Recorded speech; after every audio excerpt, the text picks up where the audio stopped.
So I'm just looking to see if it's popping up.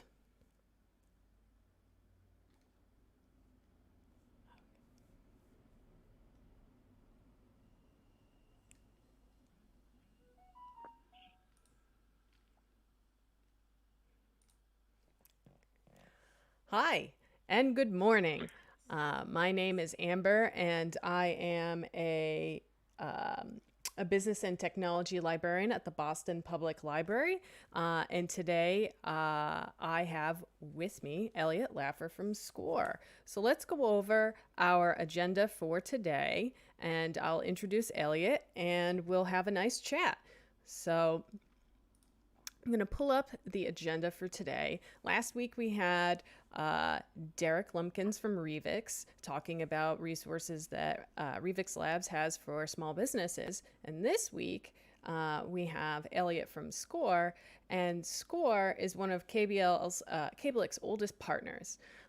So what is Coffee with Kablik? Coffee with Kablik is a casual chat that folks can have and learn about resources in the community and from the library. And so today I have Elliott with me today. Thank you for joining me this morning, Elliott. How are you this morning? I'm good, Amber. Thank you for having me. It's a pleasure to be here. All right. So we're going to just have a casual chat this morning, and then as questions come in, you can answer them, and I'll let you know, or I can send you the link. And then if folks have the coffee cups they'd like to share on our Twitter, they can. I'm just going to pull up the contact information. Folks on the live chat today can comment in the live chat and ask us questions. If you have other questions about services that we have here, you can email us at ask@bpl.org. You can also send us a tweet and include the hashtag Coffee with Kablik. And if you have any general questions, you can call us at 617-536-5400, and that's for general library questions. Or you can attend a drop-in, which we'll talk about a little bit more today. So, Elliott, let me bring you up. Oh, that's going to be funny. Sorry. So, Elliott, can you tell us a little bit about SCORE? Sure. SCORE was established by the Congress back in the 1960s. At that time, it was an acronym. It stood for Service Corps of Retired Executives. It doesn't stand for anything anymore. But the idea then and the idea now is that people who've had some experience in business and in nonprofits and other allied areas can help people who are either starting new businesses, starting new nonprofits, or are looking for ways to solve problems or to help grow their entities. There are about 12,000 SCORE volunteers around the United States, and we have almost 80 in our chapter here in Boston. Okay. Oh, cool. As you can imagine, with that larger group, there are a wide variety of backgrounds. No longer is everyone a retired person, so we have older and younger people.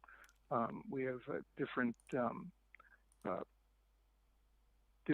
businesses that folks have been in, and so there's bound to be somebody that can help you with the problem that you have. We basically do two types of services. We have what we call one-on-one counseling, something that when we do this live, we actually do, among other places, at the Kirstein. Right. And the one-on-one counseling is just what it sounds like.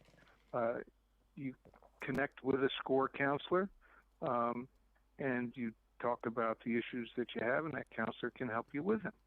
You become a client of SCORE, not a client of a particular counselor. So if you need help with, let's say, accounting, you might talk to somebody who's got a background in accounting. If you need help with issues that relate to something like sales, you might talk to somebody who's had a background in sales. If you talk to anybody in sales, you find out that they almost never know anything about accounting, and I've generally found the inverse to be true as well. And if you have something that you can't find somebody locally that fits, SCORE is one organization nationwide. There are actually over 300 SCORE chapters around the United States, and you can connect with somebody elsewhere who has the right kind of expertise to help you. Out of 12,000 people, I think the odds are really good that we'll find someone that's very, very close to the issues that you have. The second thing that we do is a very active workshop program. Historically, that's been an in-person program. Now it's mostly webinars. Actually, it's all webinars. When we did them in person, that's another thing that we've historically done at the Kirstein, and it's been one of our prime locations for putting on workshops. But these workshops are about a wide variety of topics. And they're really very, very well put on, and so we think that it's a very valuable tool that we offer to people. All of our counseling sessions are free, Mm-hmm. and you can, and let me say that again, all of our counseling sessions are free. You can come within reason as often as you think it would be useful, and for as long as you think it could be useful. We have some people who come once and they have a particular question and it gets answered. Mm-hmm. We have lots of people who come many, many times, sometimes for years, and they look to their SCORE counselor as a trusted business advisor and sometimes a trusted life advisor. Our workshops are mostly free. Those that aren't free are generally at a pretty nominal cost and always well worth the money. Mm-hmm. And there are national webinars being offered now as well. You can connect to all of this through the SCORE Boston website, which is www.boston.score.org, where you can make appointments. You can sign up for workshops, and you can learn about a lot of the information that SCORE has available both locally and nationally. Sure. I just I've pulled up the website while you were talking, and I showed sort of where folks can find the find a mentor, and also just briefly showed where you can look at the workshops. So you're a SCORE mentor, correct? I am. Yeah. So can you tell us a little bit more about your background and how long you've been in SCORE for? Sure. So my background is as I guess most people would say, mine is a little different than some people's. I spent 30 years in sales and sales Mm-hmm. management of Mm-hmm. engineered mechanical equipment.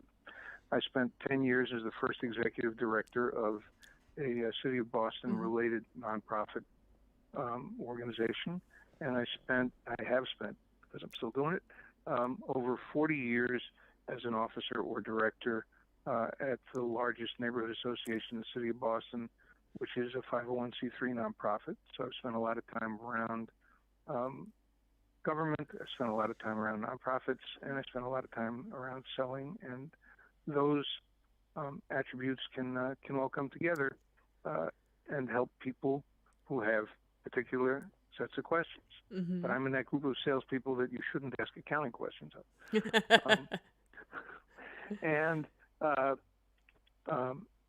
I've been at SCORE now for about 5.5 years.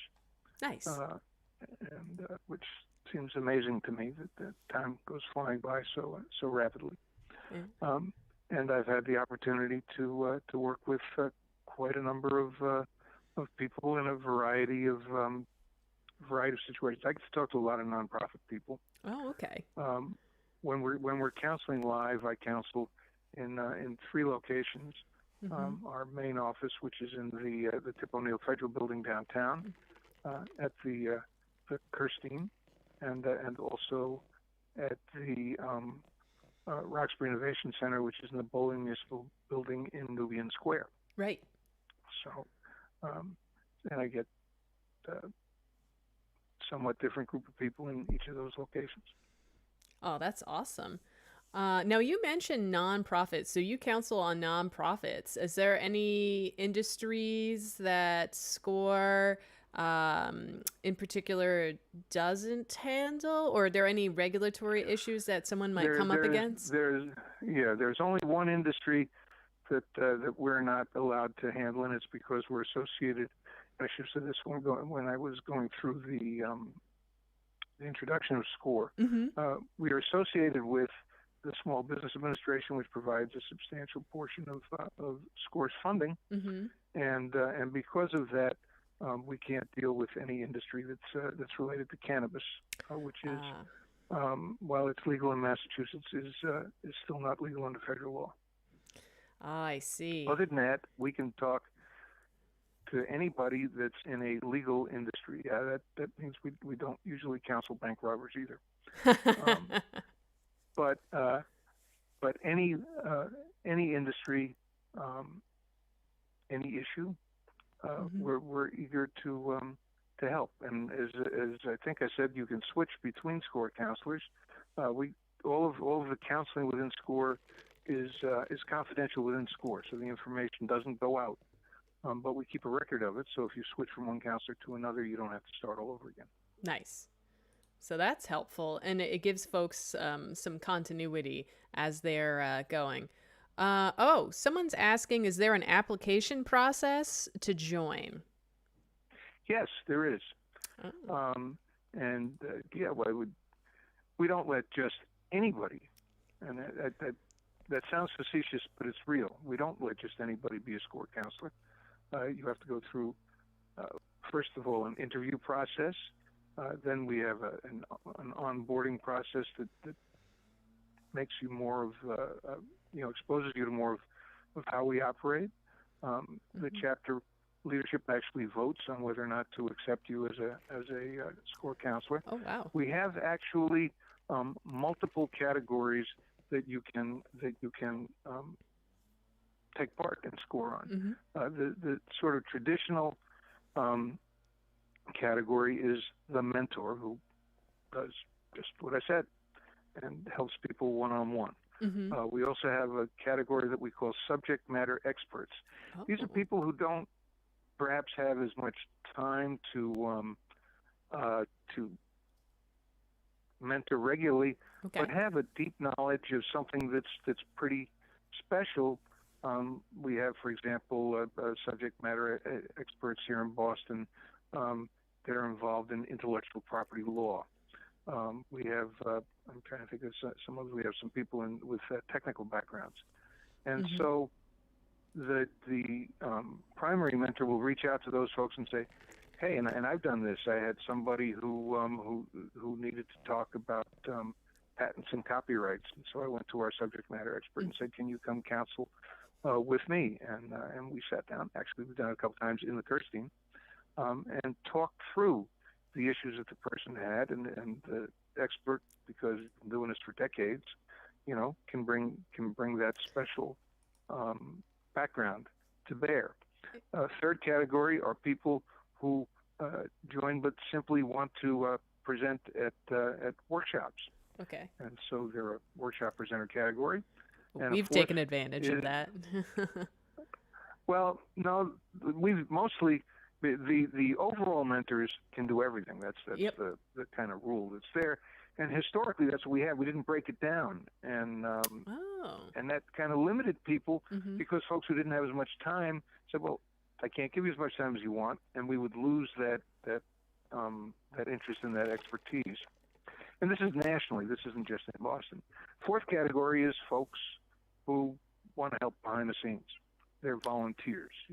Kind of let's help make the trains run on time, but goodness, I don't want anybody to see that I'm the engineer. So, so that's kind of a fourth category. Mm-hmm. But to start the process, you can look on our website, and there's a tab there for joining, and you indicate your interest, and you'll get a call back really quickly and set up an initial interview so that you can understand what it is that we do, and we can understand a little bit about what it is that you do, and we can, if you're still interested, we can start the ball rolling. Sure. Someone's asking, is there a long wait list to talk to a counselor? And actually, can you talk a little bit more about the intake process for when you are going to go meet with a counselor, and if there's any application or anything you would need to do for that?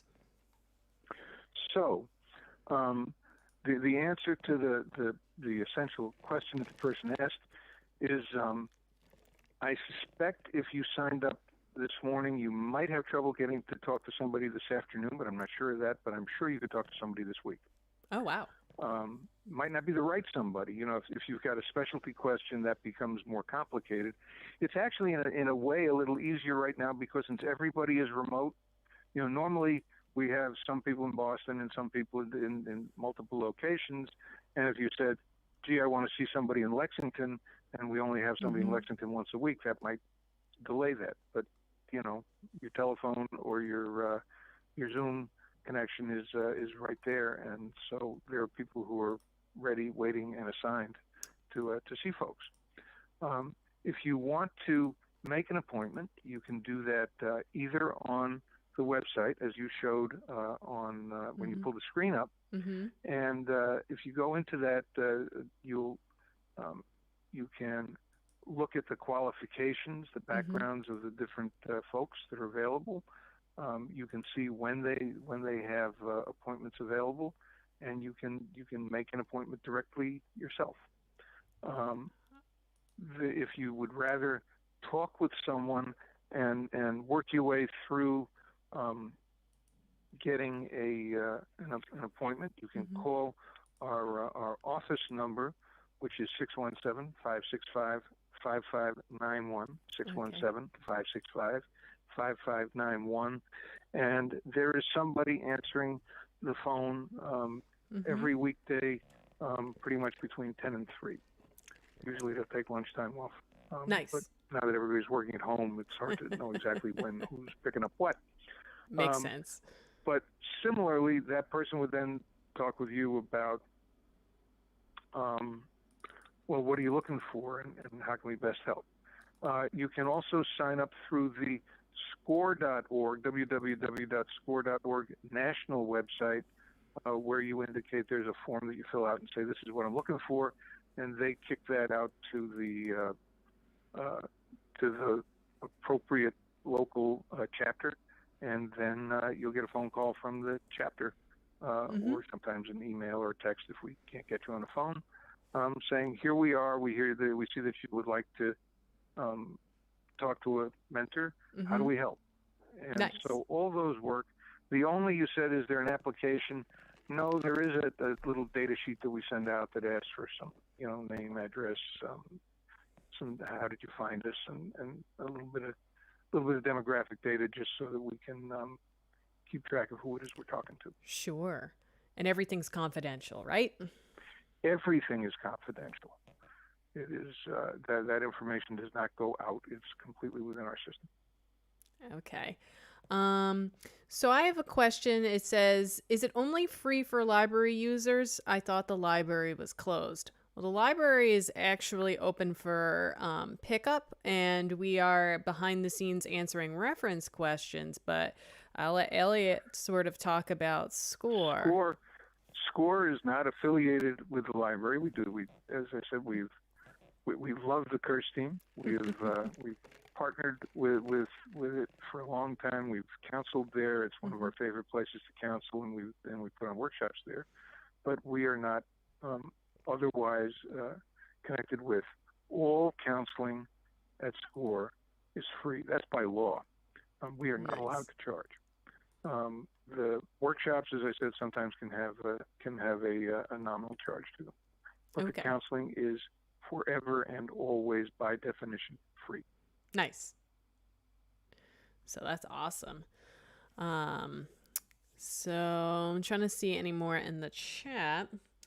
Can you actually tell me some common questions that folks have when they come into a SCORE appointment, or does it just run the gamut? Well, it can run the gamut. I mean, the typical way that I do it, and everybody is, one's a little bit differently, but we have, there's a SCORE training, and I should say that this is really, really important to us. SCORE counselors are taught to listen. Okay. You're supposed to stop and listen and ask questions and test answers and there's an E on the end. It's a slate. I'm forgetting what the E stands for. But basically, to go through a whole process so that we're not coming at you with a preconceived notion that, oh, you wrote and you said that you want to start a business that's an app. Well, Mm-hmm. here's exactly what you have to do. No, because we don't know where you are. We don't know exactly what it is you want to do. We'll work Mm-hmm. our way through it. Hopefully, you're going to talk to somebody who's done this sort of thing before. But even if not, the initial conversation is going to be, here's Mm-hmm. what SCORE is. Here's my background. Mm-hmm. Tell me um, what you're trying to get to and what you would like to accomplish today, so that Mm-hmm. we can be sure that by the time we get to the end, our typical session is an hour, and it's a 60-minute hour, not one of those academic 45-minute hours. Um, and by the time we get to the end of this hour, that we will have accomplished what it is that you want, and we'll hopefully have set goals for a next session, assuming you'd like to have a next Yep. session. And assuming again that you want to have that we're going to have a next session, we'll often have given you some homework to do, so that Oh, when you come to this next session, oh yeah, well we're mentors, isn't that like teachers? We have to give you homework, I guess that's true. um, and so that homework is the information that you're going to bring to this next meeting that we've scheduled. One of the advantages of scheduling the next meeting is that it gives you a deadline, and lots of us work better with deadlines than with sort of an open-ended Mm-hmm. time frame. And we'll use that data that you've come up with, or that Mm-hmm. thought process that you've worked through, whatever that homework was, to then help us in the next session. Nice. And you can certainly connect with us in between. You're going to have your mentor's email address and oftentimes a phone number. And so if you need something in between the scheduled time, then just Mm-hmm. reach out. Oh, that's awesome. Um, are there folks who, what do you think some common pitfalls some people, business owners, sort of fall into when they're going into starting a business for the first time? I think the first one is not understanding that this isn't easy. I mean, I'm sure you've seen that kind of thing too. Somebody thinks, Yeah. well, I like to cook, therefore I can run a restaurant.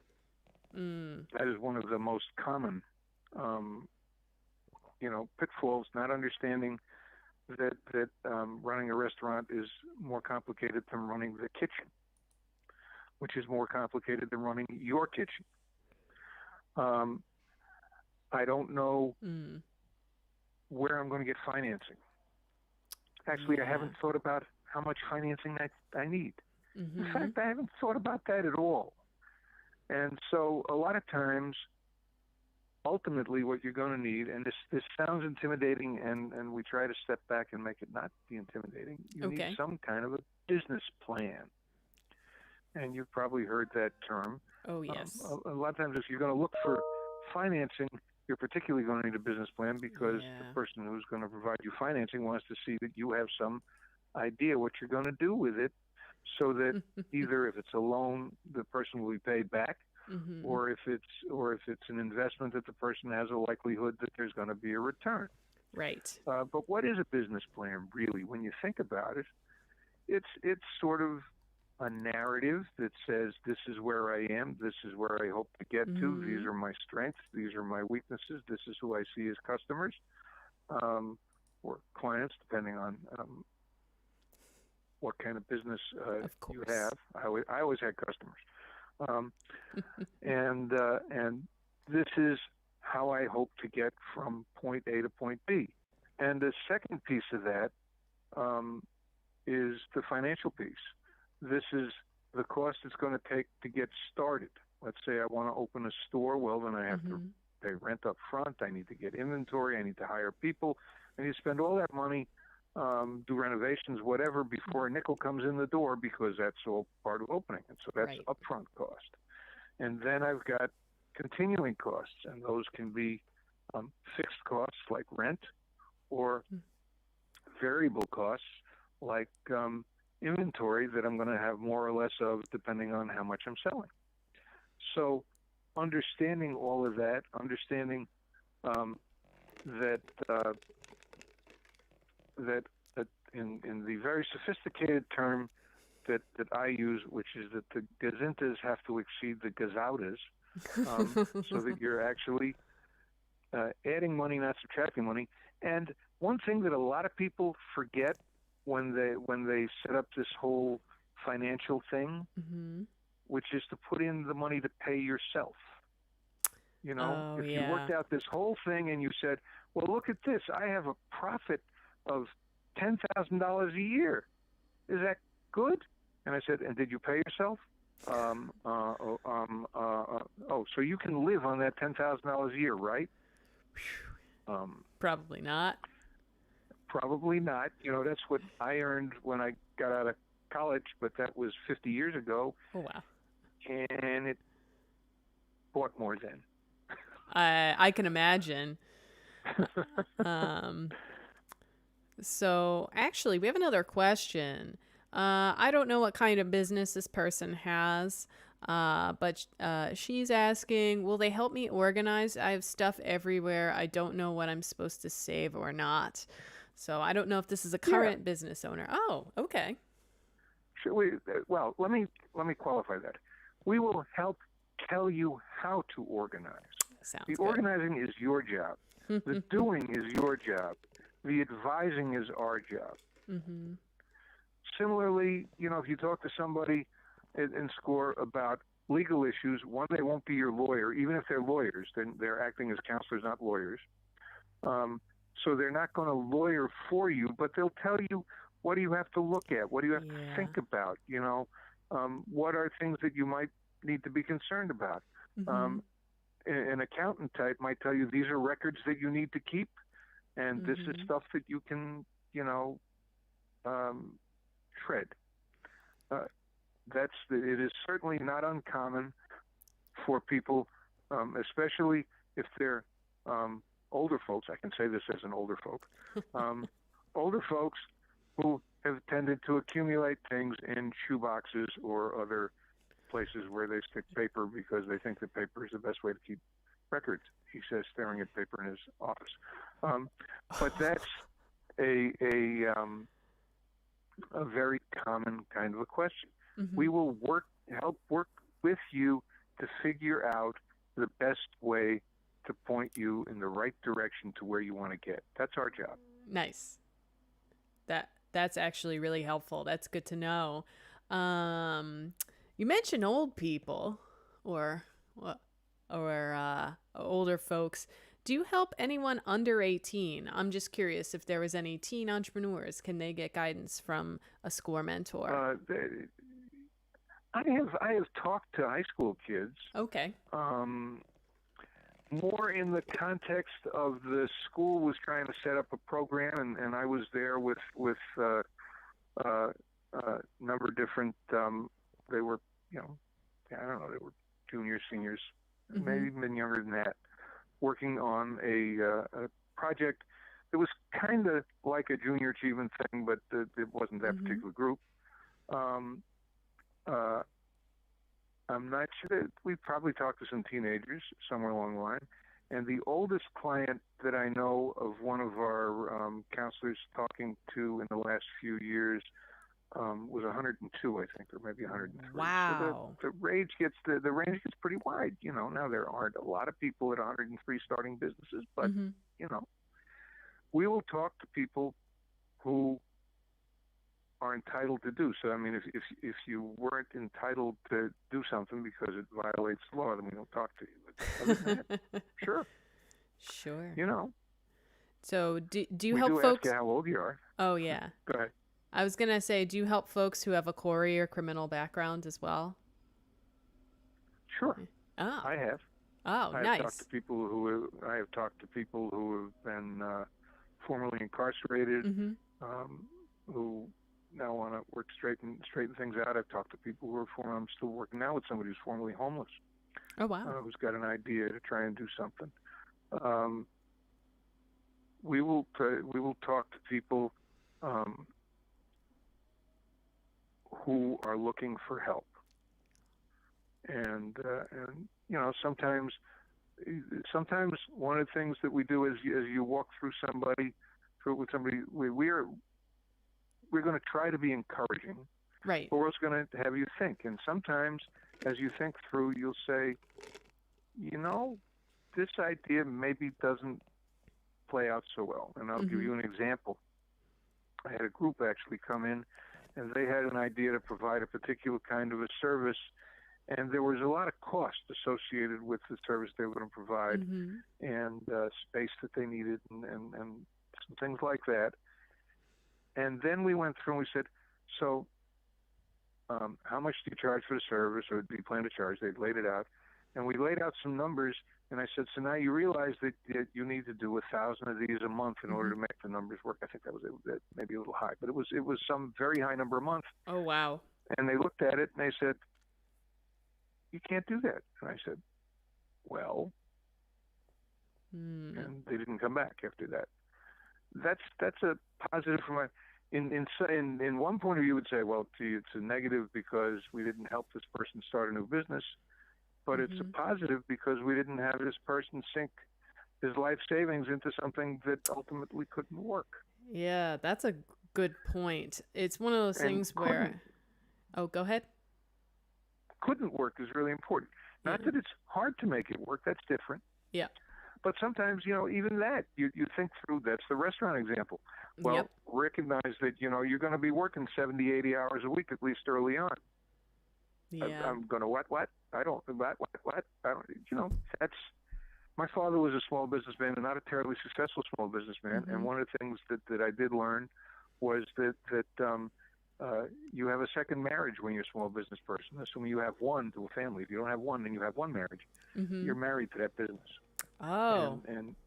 And it takes that level of commitment Yeah. because there isn't somebody when you're working for somebody else Mm-hmm. and it's time to go home, it's time to go home. Okay, they might say, well, stay later, please, we'll pay you overtime, whatever it might be.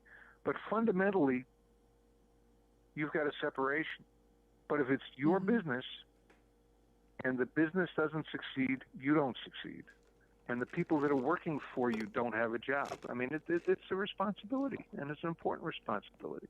And that's why we try and help people to do it, because small businesses drive a huge amount of the job creation in this country. And that's why the Congress provides money to SBA and provides money to SCORE to help small businesses. Now, were you helping folks with the PPP and other things that came out of the CARES Our Act? chapter actually set up at the time that the pandemic started shutting everything Mm-hmm. down in March, and then there was the whole PPP thing. We set up a task force within the chapter. We set up a special website and a group because we could develop some expertise there, who helped a tremendous number of people. Now we broke up the task force because it's more routinized across everybody. Mm-hmm.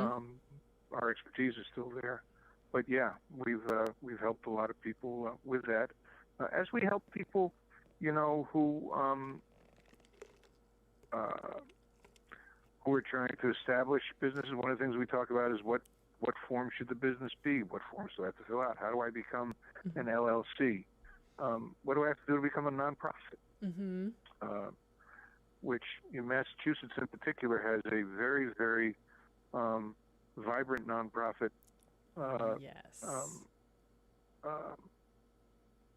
atmosphere. Ecosystem? Yeah. Ecosystem. I was looking for a word, thank you. And a huge number of very small nonprofits. Mm-hmm. Huge. My joke is, I told you I was with the largest neighborhood association in the city, and I was coming in to talk to a project, and I said, hi, I'm the person from the Back Bay, and can the person from the South End stand up? And 14 people stood up because each one represented a small part of the South End. that is not atypical of the way that things happen in Massachusetts Yeah. on a nonprofit side. Yeah. There is a lot of overlap. And I assume that you help a lot of folks start their nonprofits. Do you often point out like some of the other organizations that might have overlap with them? Because I can We imagine do getting that. funding would be difficult. Yeah. Yeah, Well, some people can get, some people don't need a lot of funding. Some people do need a lot of funding. that's We true. talk about, are there established um, nonprofits that you could get under the wing of? A lot of times, the mission's a little bit different, and the Hmm. feel is that there is a benefit to having this separate group, and so we work with the separate group to get itself up and running and so on. Um, it's again working with people to understand what they're trying to accomplish, because it's about them, it's not about us. Hmm. Okay. Um, when someone goes to their first SCORE appointment, what does that look like? Should they prepare or should they just show up? I'm just curious. Well, of course, right now they can't show up at Oh, all, yes. except virtually. But either way, whether it's virtual or it is, as we hope in the horribly not too distant future, will be in person again,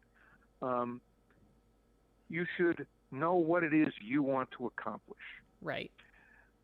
Sometimes people bring some information with them. Sometimes they don't. They obviously bring information in their heads. Sometimes they'll bring stuff to show us, and sometimes they won't. And that doesn't matter. As I said earlier, what we're going to do is talk about in that first meeting what it is that we do and how we work, and we're going to talk about. We're going to spend the vast majority of that meeting on what it is you want to accomplish, and then we're going to think our way through. Kimberly, what information we give you today? What do we have to send you back for this homework that I mentioned before, so you can come back for a more productive session next time? Okay. So there's no fixed thing, but it's going to be focused on you and on listening to what your problem is, and then going after it. Well, that makes sense. Because if people don't think they have a problem, they don't come to us. Ah, okay. We're fun, but we're not quite that much fun. There are probably more things to do if you don't have better things to do if you don't have a problem. Yeah. So, what does a typical SCORE client look like? You mentioned sort of the age range. Is there a particular set of businesses that frequent SCORE, or is it just wide across many industries, folks at different? Wide across. It's wide across industries. It's wide across demographics. Mm-hmm. It's wide across age ranges. It is, and sometimes people will come in. We'll typically say who's the SCORE client. We'll get one name, but we've had people come in who are, where several people come in. I've had people come in who were blind. I've had a couple of blind clients come in. Oh, wow. Who had ideas. I've certainly talked with lots of African American people, lots of Latino and people who come to this country as immigrants. Yep. Immigrants, and my mother came as an immigrant, so I can connect here a little bit. Immigrants are very, very highly motivated. Think about having made the choice to leave the place that you grew up to go someplace where you really don't know a whole lot about it. Yep. And your motivation factor is very, very high. And for a lot of immigrants, the way to then grow has been to start their own small businesses. And right. We've seen that in communities from the folks that started in small clothing businesses, to folks that started dry cleaning businesses, to folks that have come up with the idea of manufacturing businesses, to folks who've come up with some of the biggest high-tech companies in the world that were started by immigrants who came here and then came up with an idea. And so we see a lot of those people. And and hopefully we help a good portion of them to move forward toward the dream that they have to build this future, because that's really what it's about. If Yeah, you start something that's a business, you're building a future. You're building it for yourself. You're building it for your family. You're building it for your community, exactly. and we want to help that happen. Hmm. And I think that we've certainly heard from lots of clients who say that we do a really good job of doing that. So unless they're all lying to us, which would be really sad, I think that we do that. Just like you guys provide important Hmm. services to people, so that they can step beyond where they would be if they couldn't talk to a business librarian. It's true. Well, that's really great. One of the things that we're starting to focus on as an institution is sort of lifting uh, folks, providing access and equity in our services, making sure that we're touching all the folks that need help. And we're putting an extra emphasis on that because unfortunately the quarantine has sort of highlighted a lot of inequities in our society, as well as some of the ongoing social changes has also highlighted some of the inequities. So it's good to hear that SCORE is there to sort of lend the helping hand. So I thank you for sharing that. Yeah. Yeah, and I mean, that's one of the reasons why we set up Mm-hmm. counseling locations in Nubian Square. We counseled in Dorchester at the Dorchester Bay Economic Development Mm-hmm. Corporation, again, when we're counseling live. But the idea, and some other outreach locations, some of them work better than others. Some Mm-hmm. places we get more clients than we do others. Sometimes we'd set up a place and it doesn't work out. But we're generally trying to meet people where they are, Right. and uh, to give them that step up. We're looking for more counselors who look more like our clients. We get a lot of clients of color. It's harder to find counselors of color, and so we'd love to have people. And I hope if there are folks who are listening to this chat and might be interested in participating and could add to our demographic mix of counselors, we would love that. All Um, right. I'm pulling up the volunteer page right now so people can see. it is it can be challenging. I think that one of the things that happens is that every person in a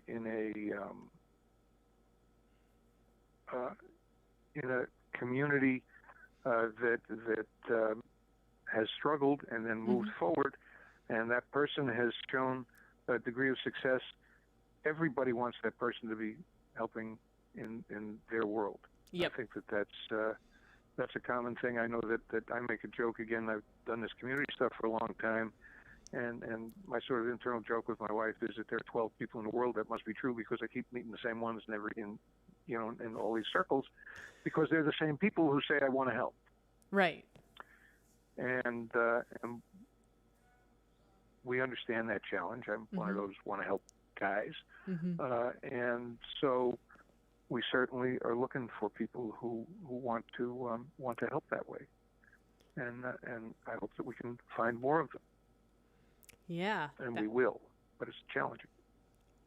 I'm hopeful that with the flexibility in some folks' schedules now, maybe you'll get some more volunteers in this live stream will help advertise that as well. Um, We have been we've been getting more. One of the things that's been noted mm-hmm. from our membership group in a meeting we had last week Mm-hmm. was that we're getting more people now who are still in their careers. Remember, I said that SCORE started as as retired executives, Mm-hmm. and we want people that are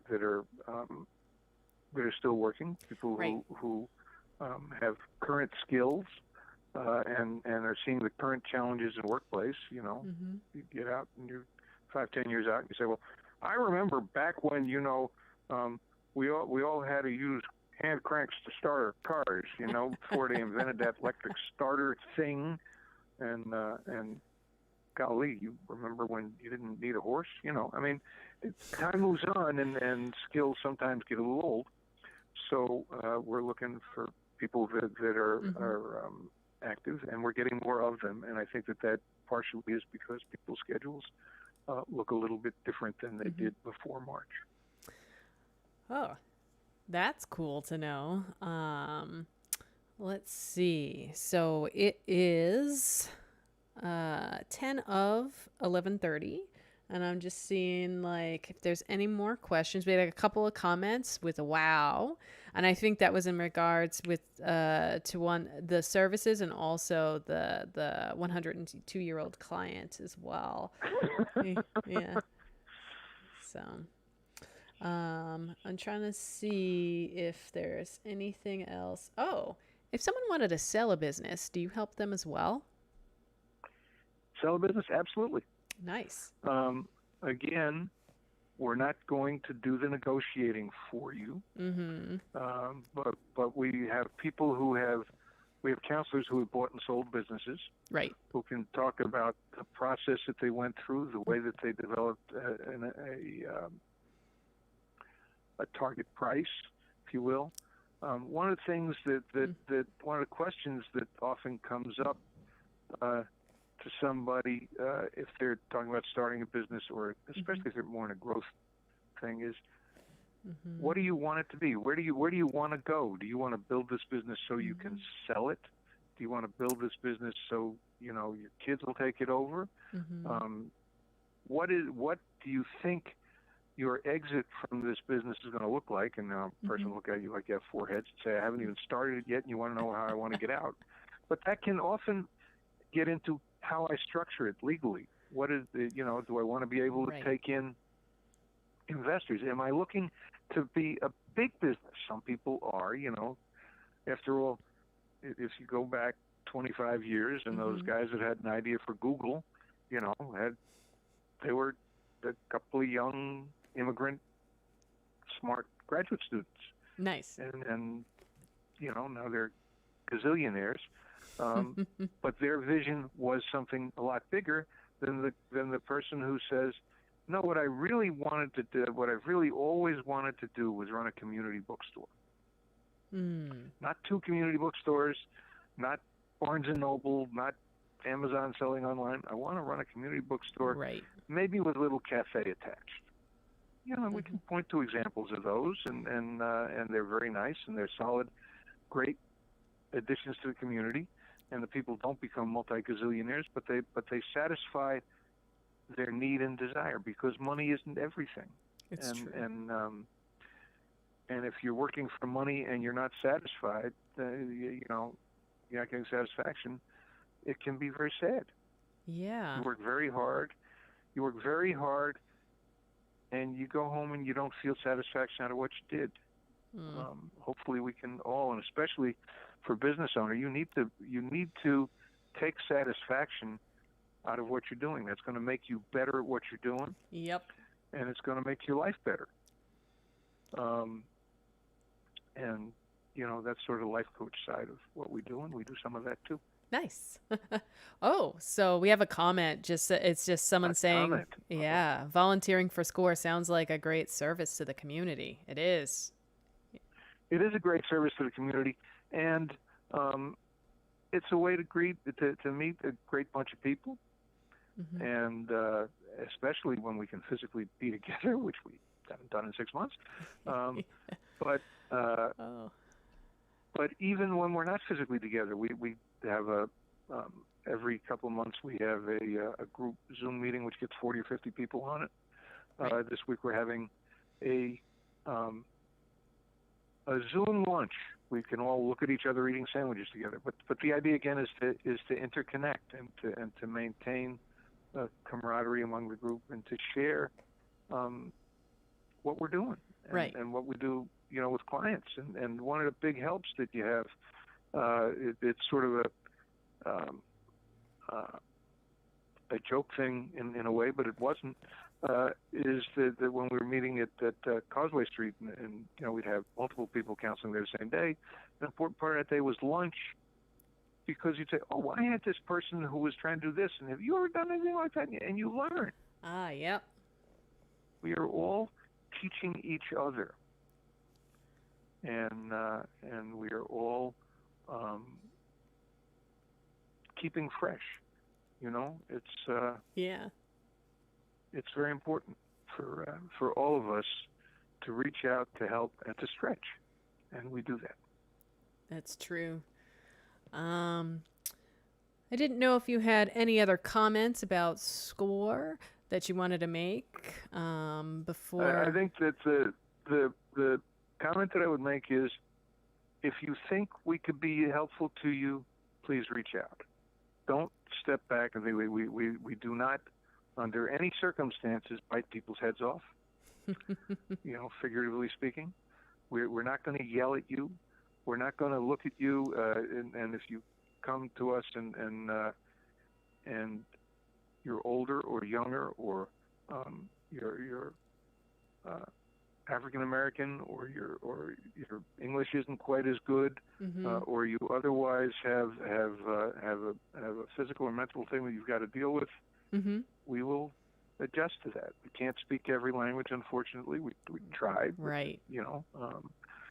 But again, nationally, we can probably find somebody who can help you if we can't find somebody locally. Nice. But it is a passion of people who join SCORE to help folks, and it is not to show off how smart we are, or how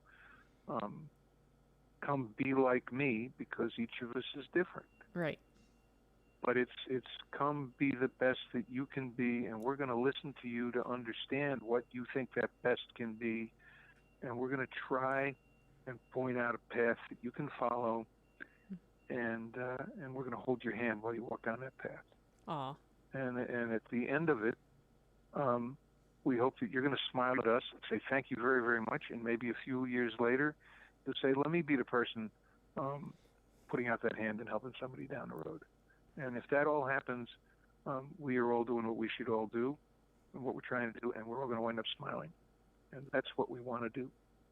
Oh, that's nice. Oh, thank you. I do have one last question. So people can call the 617-565-5591 number. But Yep. I was going to say, when someone's doing counseling now, can they give you a phone call? Do they have to do Zoom? Does it matter? I usually do phone calls because most of my SCORE Zooming is on my phone anyway, and so I get to look at this tiny little picture. And as you can tell from today, I'm comfortable doing phone calls. Yeah. Other people are very comfortable doing Zoom. We can do it either way. And Zoom, that's a generic. There are other services, obviously, that you can use other than just Zoom. We should be careful about that, or the trademark people will come and knock us on the head.